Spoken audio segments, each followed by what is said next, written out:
Guys, thank you for joining today's Credit and Collections webinar.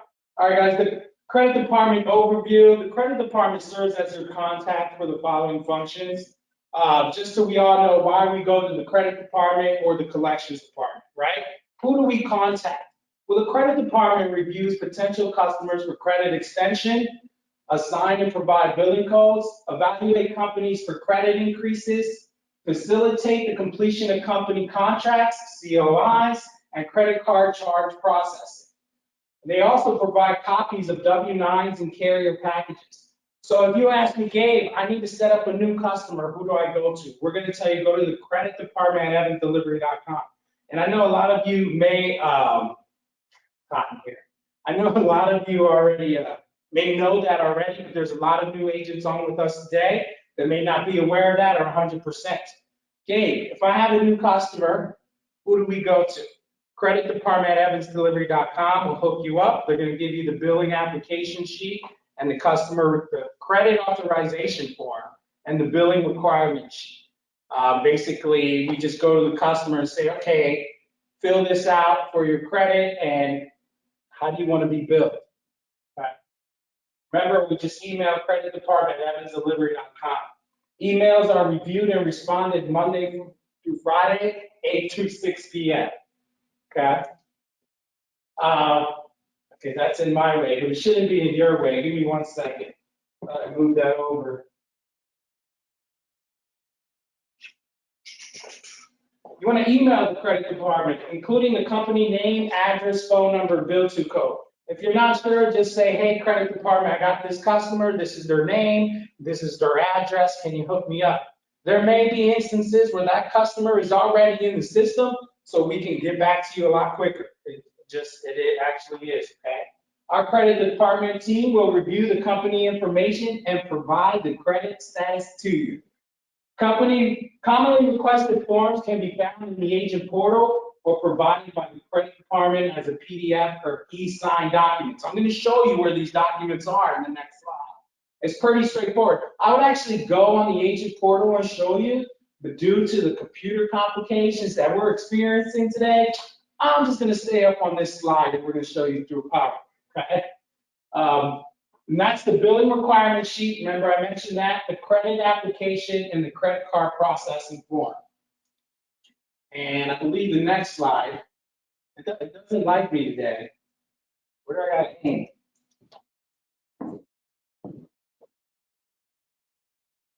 So weird. So if I do it like this, and I do it like this, it wants to do it. It's like I think I need a new battery. All right, I'm gonna stay on this side for a second. I believe you can see me.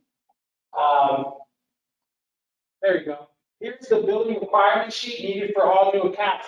Where to go is just go, once you log in, you just go to documents and you go to resources and then general. I think it tells us in the next location. Here's the credit application needed for trade references, checks, or certain scenarios. Simple credit application. To speed up the process, we give you these applications, the paperwork, and you can just go directly to your contact and give it to them. Once it gets filled out, then you can go to the credit department. It's kind of quicker that way. Also, the credit card authorization form. There we go. I knew it was here. See, I was like, go to documents, and then go to general.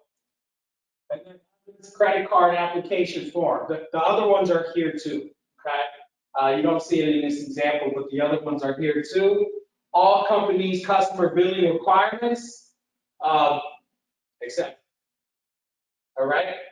Please note about checking credit worthiness. Right now, when you do put in the bill to account on the billing screen, there is a button to click on credit check. Now the button's pretty straightforward. It says credit approved. That's what we want to see. But it might say cash customer only, agent accepts the risk in case they don't pay it back, right? There's different type of messages that pop up. But as long as you were able to bring the customer up, you can click on credit check and take a look at those messages. As an example, one is credit approved. That's the one we want to see. Using Google Chrome or Internet Explorer, the pop-up is going to be in different areas. but at least we know. This is the simple example. There are other ones. And if you're interested in finding out what the credit limit for that customer is, we have to ask credit department at evansdelivery.com. And all they really need, if I can go back, all they really need is the account number / bill to code. Okay. A couple other messages: is the credit limit exceeded or an agent risk? And I'm just going to be a little interactive here and start moving around. I got to not hit the camera cord here. Credit limit exceeded, okay, and agent risk, okay. There are other messages out there that says, would you like to accept the credit risk? This is a way of knowing that you have physically accepted it. I think that's later on in this slide, just letting you guys know that that ability exists. Don't forget about agent risk. Agent risk alerts occur under the following conditions, and it took me a little bit to understand this. The company is over their credit limit, that makes sense, or the company is not credit approved, and all those are agent risk. That's the thing. If the customer does not pay by the 61st day, the agent risks being charged back for that entire freight bill. But let me mention something to you. By the 30th day, you're going to get emails from the collector of that account. Make sure to answer those emails. They're going to say, hey, this customer isn't paying the bill. You want to go talk to them? Or give me what the customer needs. It could be a signed POL. Usually it's something pretty simple, a legible document, right? But to avoid agent risk, do not accept the freight. And also prepaid options are by ACH or credit card. I was helping an agent get a prepaid done by ACH the other day. And honestly, I just went behind the back, alley-ooped it to the credit department, and it was able to finalize. All right, here, and I don't know how well you can see it, but this is the pop-up message for an agent risk notification. The second you hit book load, before you first ever create that order, if that order is an agent risk, you're going to get a pop-up, and it's going to say, hey, this customer is at agent risk. By booking this order, you will be accepting the credit risk. If the customer does not pay this order in 30 days, you, the agent, will be charged back. Do you wish to continue? This is actually a little, oh, we got a different version. It's like green for accept or red for reject. So I need to update that. Not everybody has the ability to accept agent risk. Usually just the primary agent at that terminal has the ability. They can hit on the accept button, or they can allow other people to have the ability to accept agent risk. Reason for that is so the agent's aware. The agent knows, and best efforts, right? Not just everybody's accepting. Another little message here. I love how they just threw this right down here. There's times where you can have an invalid account code. Basically, we typed in the account, clicked on retrieve, and it came up and said invalid. Maybe we mistyped, or maybe we don't have access to that. Gabe, there's multiple expediters in the Eastern Seaboard. How come I don't have access to anyone? That's just because we have it in a database, and we just got to put that terminal to have access to that. Sometimes it's really simple. This alert occurs when the user enters in the wrong account code or doesn't have access to the restricted code. See, I know this PowerPoint by heart, but it's not when it comes up. All right, a little bit of mass notification. Guys, if any new agents out there, I just want to make sure I bring this message across, because somebody was having a problem the other day. We have mass notification. A mass on code will alert you to the customer's specific billing requirements. Common requirements, examples are entering the company's BOL number and reference number 1 field, and signed documents. In short, basically, these customers might make a requirement, and we have mass to make sure that requirement happens. Here's an example. Maybe C.H. Robinson requires the 9-digit reference number. So we tell you to make sure to put that 9-digit reference number in reference 1. I had an agent trying to bill a loadout, and they said, I can't do it. It's saying invalid reference number. I said, because you're not putting the FB number that they're looking for. I think that was at Landstar, Global Logistics, load. And they said they're looking for the 5-digit FB number. Then we found it on the paperwork, entered it in, and went right through. And the reason for that is that way we can ensure proper billing, right? Ensure there's not any discrepancies later down the road when we need to bill a customer. Make sure we collect, right? There's obviously more examples than just that. If you have any questions regarding the credit, please feel free to email the credit department. You can also email their supervisor, Karen Clancomb at evansdelivery.com. She's my #1 go-to. And also, please feel free to contact them at 678-379-2405. All right. Now we're getting into collections and receivables. All right, give me a second. All right. Customers will be contacted after 30 days. Scan all documents and emails into the agent portal. Somebody once asked me, Gabe, how quick does a customer get contacted if they don't pay the bill? So within 30 days, okay? Especially after that 30 days, we're like, hey, what's up?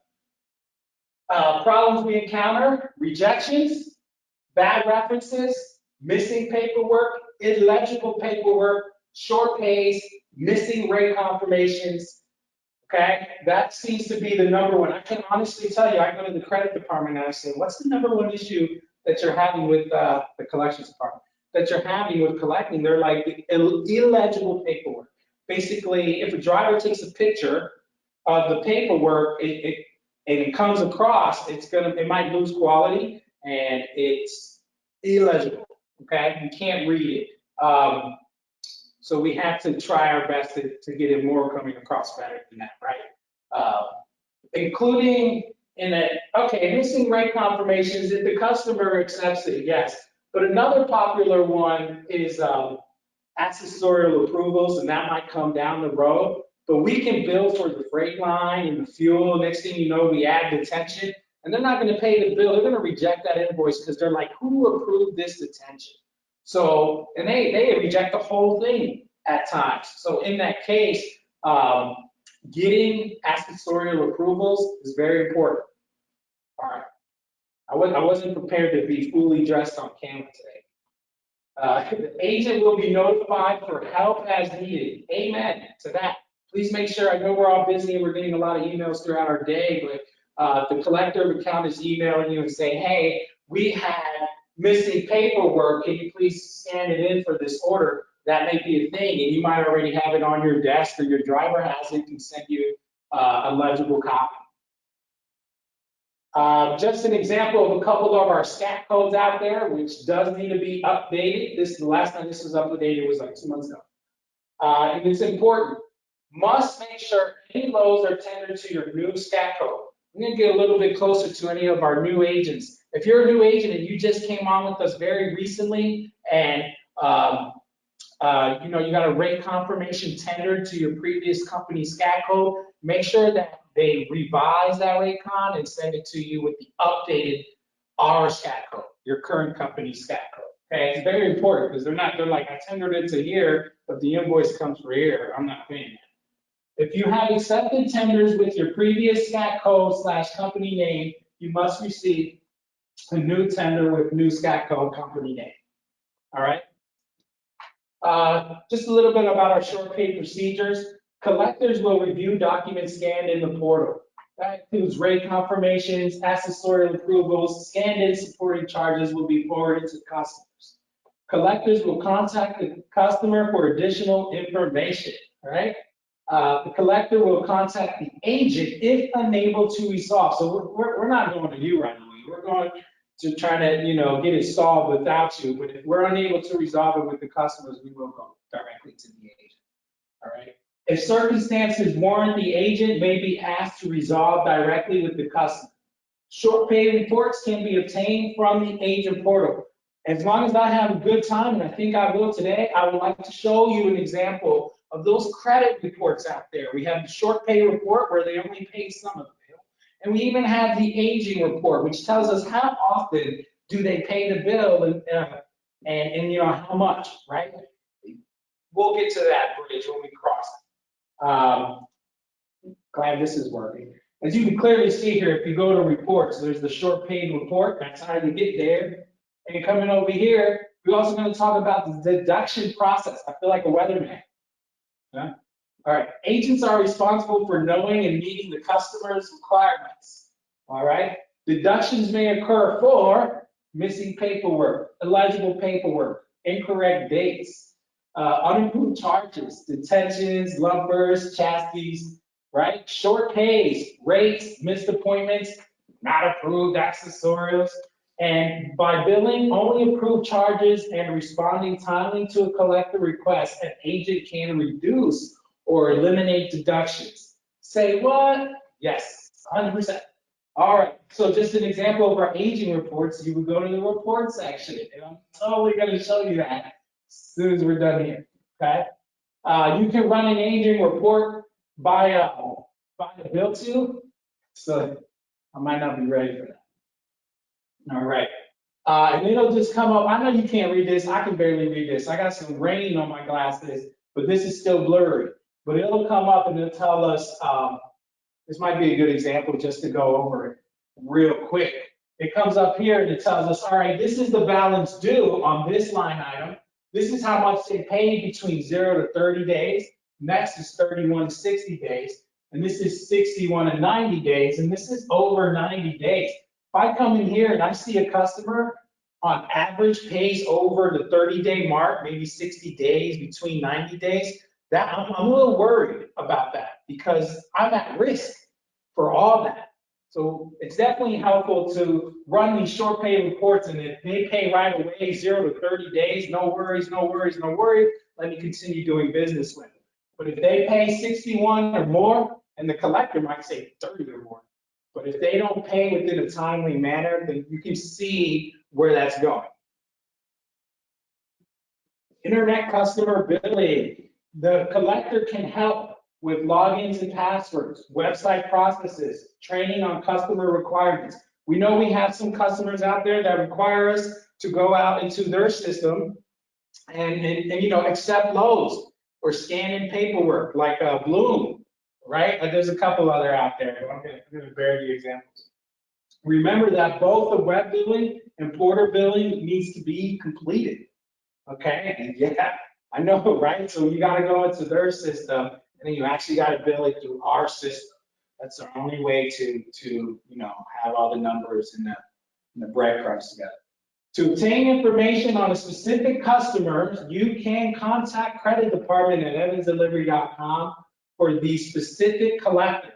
You come to me. You come to any member of the training department. We have the list, but we'll be able to pull up that customer accounts and say, okay, this is the collector.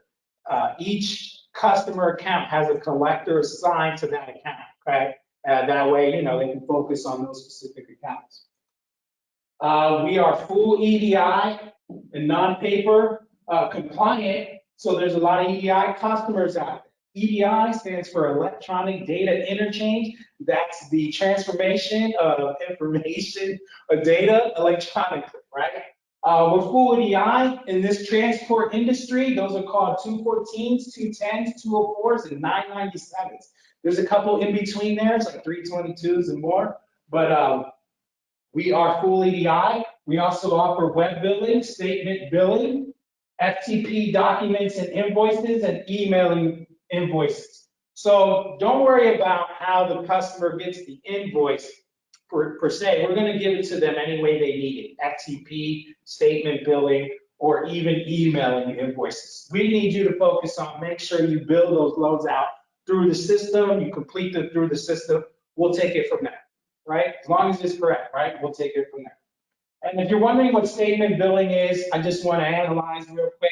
That's pretty much, let's say you build 5 loads in 1 week, 20 loads in 1 week for one account. And instead of 20 invoices, it's really one invoice with those 20 loads on it. That's what statement billing is. For questions, contact the collections department. I'm better at saying it. Collections department at evansdelivery.com. Also, for general questions, please feel free to contact the director of that department, Laura.Smith at evansdelivery.com.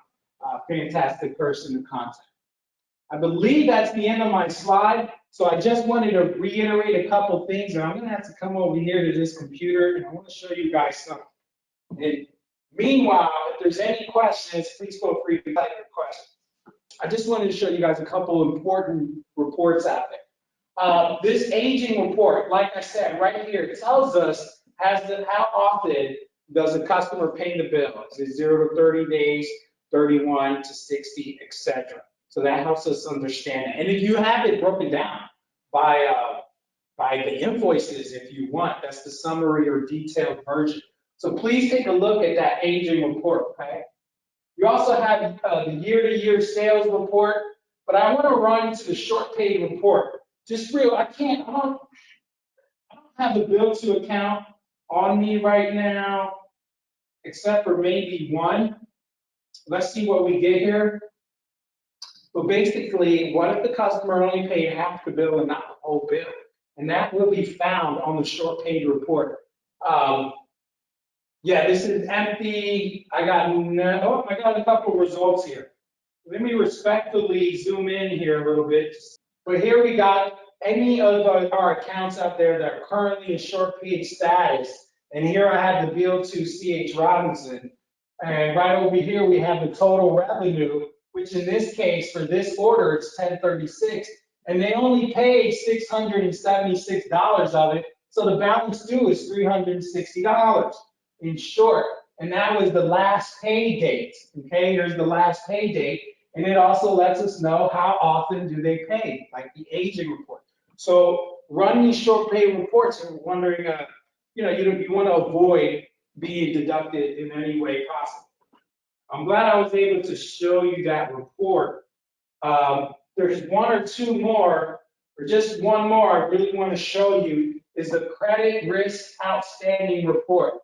All right, respectfully, I'm not going to run this report for this particular location, but this will tell me, hey, these are your accounts that you're currently at credit risk for. If you run the credit risk outstanding report. But it's important to know you can run that report today and your customer, you're at risk for $20,000. I know that's a big number. I'm using big numbers today. You're at risk for $20,000, but guess what? We might just receive the $15,000 check from them. And it takes days for the bank to process it. And once we get it back, then your report will be, down to just 5,000. You wouldn't even be at risk. It would just be down. It might not even come on that report. So it's just important to note that whenever you go to the credit risk outstanding report, see if it changed within the next couple of days, or feel free to contact the collector of that account and say, hey, what's going on here? They might be more than happy to say, oh, they made a payment recently, it's just processing. Okay. So guys, are there any questions here? I'm a little thrown off because I'm out of my own element. I'm not sitting down. Mike, do you have anything to say? All right. I'm just going to look, guys, real quick. And you should probably see everything on my screen. Almost.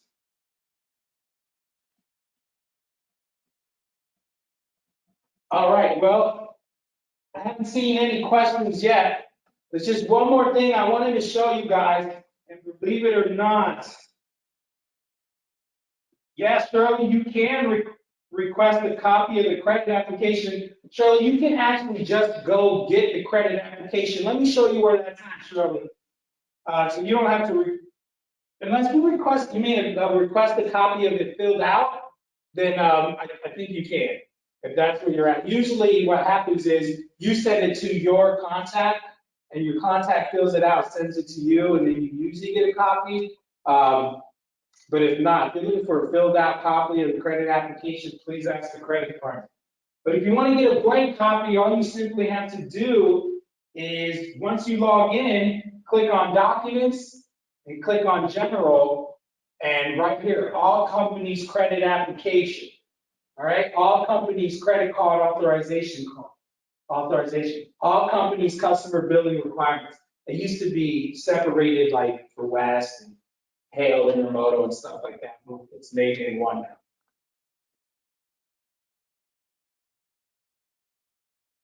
now. I hope that helped answer your question, Shirley.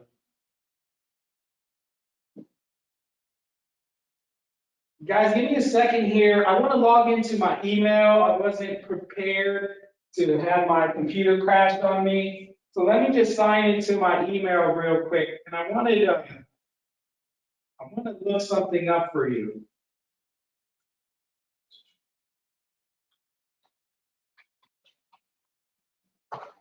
Don't worry, I won't let you see my wonderful password. All right.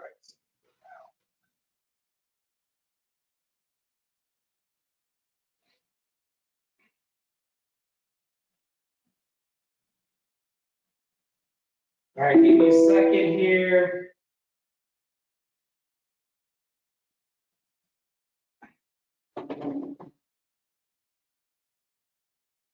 I can't read. All right.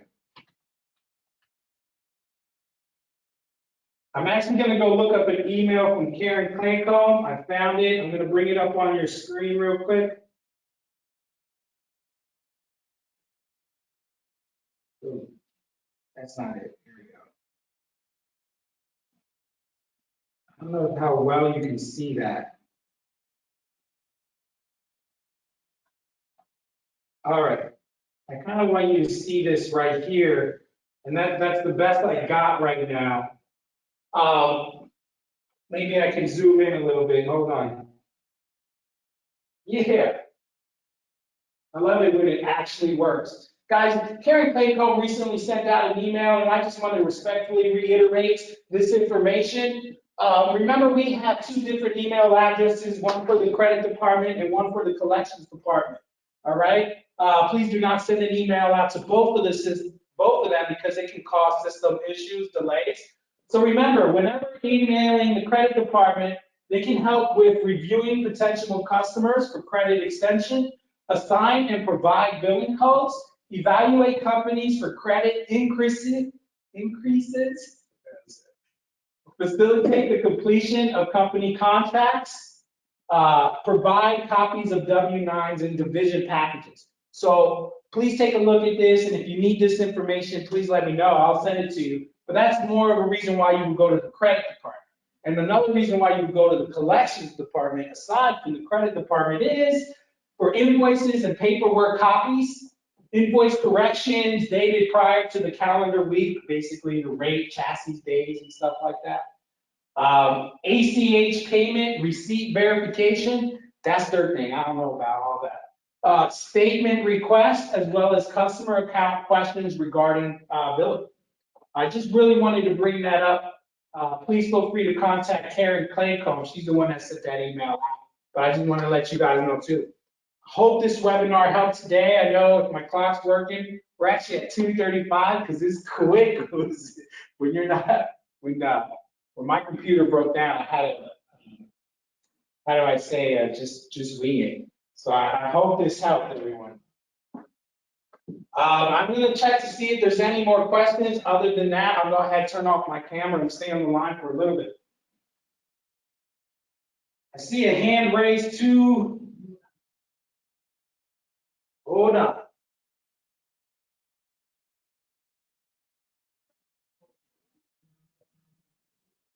All right, we got some good questions here. And hold on, I'm going to Shirley try to answer your questions in a second. Just getting audio feedback. All right, Robbie, I went ahead and muted you, boss. All right. Okay. Can you send me that email? I want that information right there. You got it. Well, Robbie, I will send you that email. You got it. Just right after this. Sound good?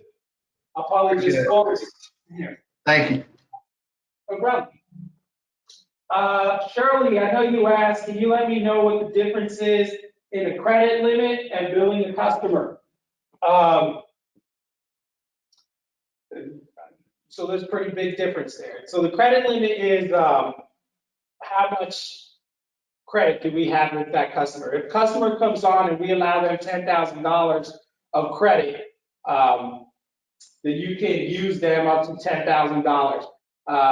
basically, we don't know if they're gonna be able to pay more than that, right? Let's say you did $30,000 with them and they only had a credit limit of $10,000. Now, bear with me here. I'm not in the collections department, and they would probably have a better explanation on it. But the difference between that and billing, you're just billing the customer. So like, I hope I kind of mentioned, you would want to bill where the credit is allowed to bill, like where you're allowed, how much you're allowed to bill it, right? How much that they're going to be able to pay back as well. Yeah, you're right. That would be a question for the collections department. Feel free to ask the collections department. Shirley, I got you too. I will send that to you. All right. I know somebody had their hand raised and it went down. Crystal, you have your hand raised. I'm gonna mute you, but you're self-muted. Crystal, did you happen to have a question? You can always feel free to unmute yourself or just go ahead and ask. Oh, I'm unmuted. Okay. No, I had figured it out earlier. Thank you. Are you sure? Because, I always feel better hearing other people's voices, but okay. Yes, I'm okay. Thank you. No problem. Thanks, Chris. Mm-hmm. It's always a beautiful thing to see people interacting and talking back and joining, And I want to thank you guys for joining today's webinar. It is recorded. I don't know how much editing and splicing I'm going to be doing today, maybe a little bit of photoshopping. But it is being recorded and will be on YouTube. I'm uploading last week's webinar on YouTube today. It was over the equipment and chassis department. So definitely take a look at that. But I'm always honored that you guys join us. And as more and more agents come on, more and more people come on, hey, knowledge is power. Share it, gain it, retain it, teach it, whatever it really takes. Thank you guys for joining, and I hope you guys enjoy the rest of your day.